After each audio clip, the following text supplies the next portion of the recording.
एक श्यामपुर नामक गांव था। गांव के पीछे छोटे छोटे पहाड़ थे जो कि अब जंगल में बदल चुके थे। उस जंगल में कोई भी जाने की हिम्मत नहीं करता है, क्योंकि लोगों का मानना था कि उस जंगल में एक भूत का साया है। और जो लोग जाते भी थे वो कुछ लकड़हरे होते थे जो कि शाम होते होते लौटकर चलाते थे। उस गांव में एक पंडित जी का घर था। उस पंडित का नाम पोगा पंडित था।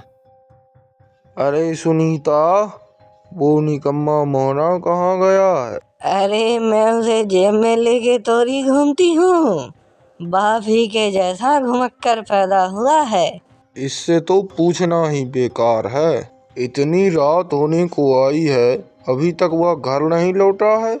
आने दे, मैं अभी बताता हूँ उसे। उनके दो बेटे थे, जिनमें से एक नाम मोहन और दूसरे का नाम सोहन था।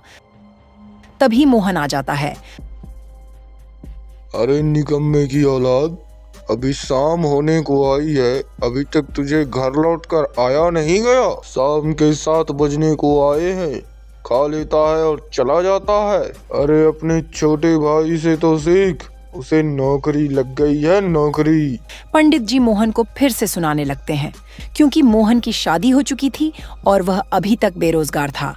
तभी उनकी पत्नी आ जाती है। अरे अब बस भी करो, कितना इसे सुनाओगे? जा बेटा, जाकर हाथ मुंह धो ले और खाना खा ले।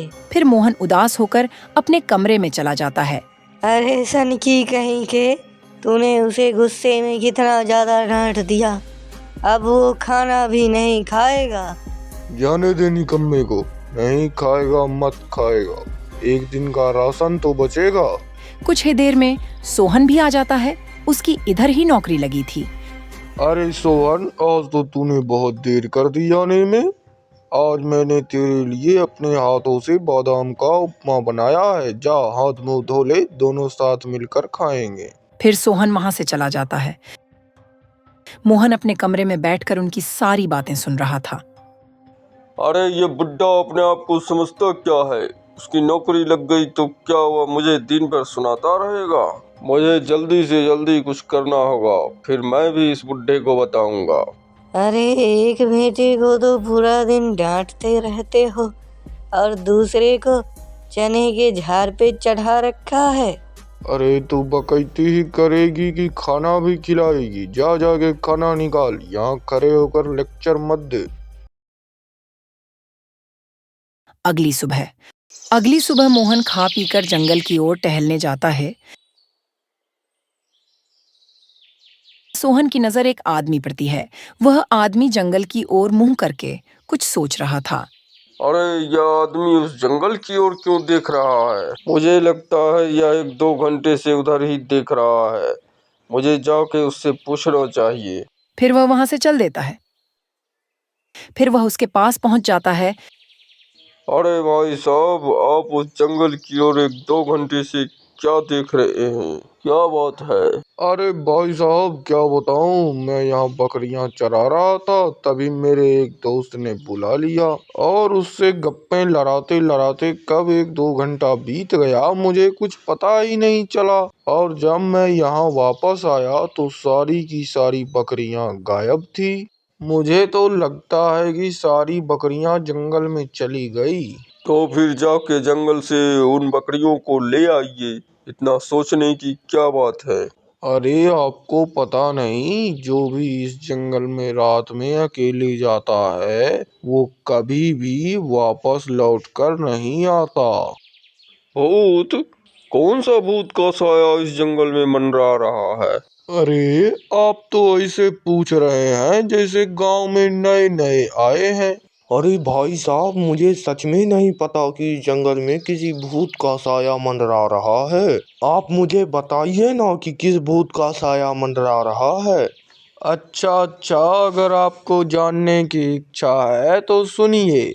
लोगों का मानना है कि इस जंगल में सबसे ऊंचे पहाड़ पर एक बरगद का पेड़ है, जिस पर उस भूत की आत्मा मंडराती रहती है। वह रात होते ही पूरे जंगल में अपने शिकार की तलाश में भटकते रहता है। लोगों का मानना है कि ठाकुर जी के परदादा जिन्हें तंत्र विद्या का बहुत अच्छा ज्ञान था, उसी पेड़ के नीचे जाकर तंत्र क्रियाएं करते थे।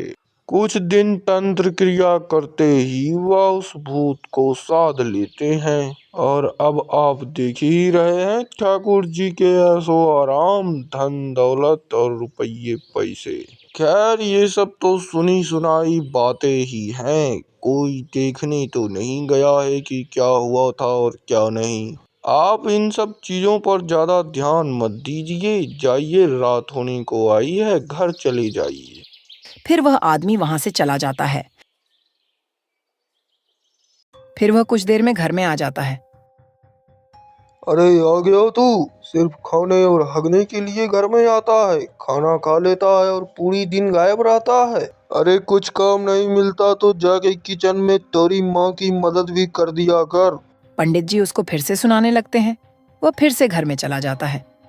अरे अब तो ये बुढ़ा मुझे पूरा दिन सुनाते ही रहता है। मैं जाकर किचन में हाथ बटाऊं?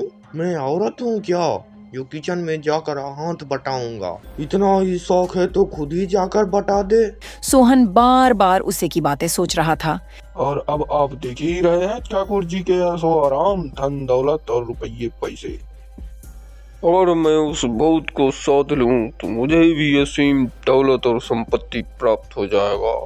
फिर मैं इस ठाकुर से भी बड़ा आदमी बन जाऊंगा। अगर मैं इस बुढ़े को बताऊंगा कि मैं जंगल में उस भूत को साधने जा रहा हूँ, या मुझे जाने ही नहीं देगा।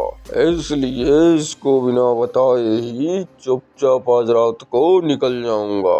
इतना सोचकर वह अपने कमरे से बाहर निकलता है। पंडित जी घोड़े बेचकर सो रहे थे। तभी वह गेट खोलता है। फिर वह बाहर चला जाता है।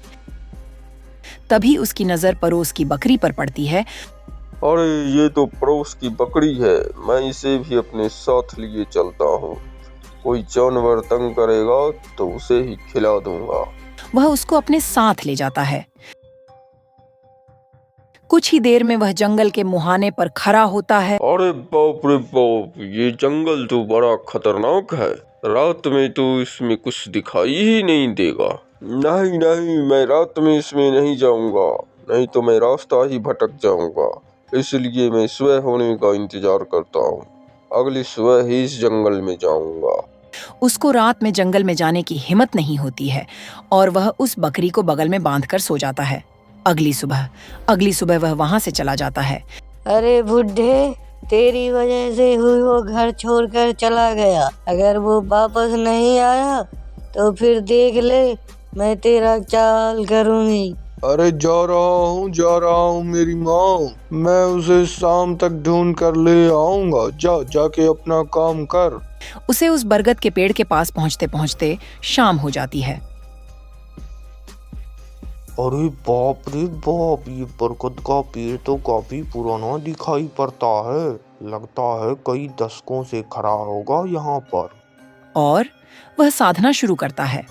उसे मंत्रों के बारे में कुछ पता नहीं था, लेकिन वह पंडित था, इसलिए वह टूटे फूटे शब्दों में उच्चारण कर रहा था। कुछ देर साधना करते ही आसमान में काले बादल छाने लगता है, जिससे चंद्रमा का प्रकाश ढक जाता है, जिससे काला अंधेरा छा जाता है। मोहन अपने आगे एक दीपक जला लेता है और साधना जारी रखता है। अरे ये आसमान में अचानक से काले बादल कैसे छाने लग गए? अच्छा हुआ मैंने अपने साथ एक दिए को रखा था। ओम भूतम भूतम प्रेतम शक्ति आवाहनम स्वाहा। ओम भूतम भूतम प्रेतम शक्ति आवाहनम स्वाहा। तभी वहां एक 8 फीट का दानव प्रकट होता है। अंधेरे के कारण उसका चेहरा साफ दिखाई नहीं देता था। वह उस लोटे में कस के एक लात मारता है। लौटा सीधे मोहन के माथे पर लगता है, जिससे उसका माथा फट जाता है और उसे खून निकालने लगता है। अरे बाप रे बाप, लगता है यहाँ कोई सच में भूत आ गया है। मुझे यहाँ से भाग जाना चाहिए वरना वो मुझे मार डालेगा। अरे नहीं नहीं, मैं यहाँ से नहीं जा सकता, मुझे ये साधना पूरी करनी ही होगी। पर वह दर्द बर्दाश्त करके फिर से साधना करने लगता है। कुछ ही देर में वह जो बकरी अपने साथ लाया था, उसके जोर से चीखने की आवाज आती है।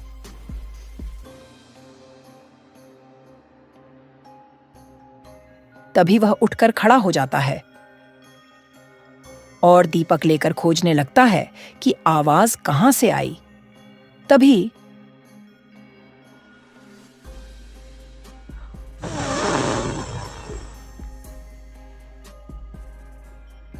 फिर चारों ओर काला अंधेरा छा जाता है। Comment for next part.